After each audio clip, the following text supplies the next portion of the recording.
that some of this stuff has been allowed basketball decisions for the Bulls.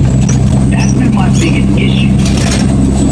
My issue is that there are too many people who have talked or are talking for Derek, and that needs to stop. And that his fierce loyalty to his inner circle, I think, has damaged his brand. And in some cases, I think it's damaged his brand beyond repair. I think there are some people who are not going to look as favorably on him and upon his story as they did before. The story's great. The story's wonderful. We all want Derek to succeed. We all know what he's been through.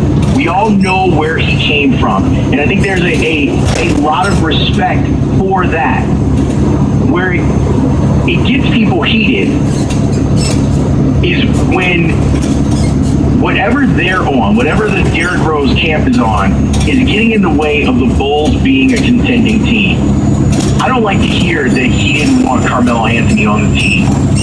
It's clear that Tom Thibodeau wanted Carmelo Anthony on the team. As much as I trust Derrick Rose's basketball judgment on the floor, I trust Tibbs's more.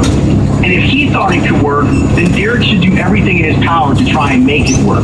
And Joe talks about in the story how when it came to the dinner that the Bulls had with Carmelo Anthony, that he wanted no part of that.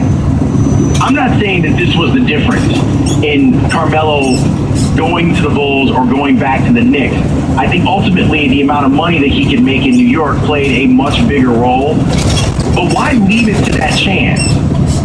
Why not do everything that you can to try and secure a player that might help you get above being a contender in the Eastern Conference and maybe put you on a level of winning a championship?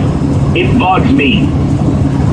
And the more you hear about it, the more you wish that Derek would take more control of this. Now, maybe this is a step forward in doing that. And him talking with Joe exclusively, maybe he does that now. I hope so, because I do think that there is some image repair that needs to go on. And Derek can say that he doesn't care about it, but even in here, he talks about it. He talks about, oh, hearing this or hearing that. Well, you have to be careful sometimes with who you surround yourself with, even if it's family in some cases. You have to look at what axes there are to grind. And it's clear that B.J. Armstrong has an axe to grind. It's clear. And if he's in the way of the Bulls and Derek doing business, that's a bad, bad thing. So I want to get your take on it. 312-644-6767 is the number.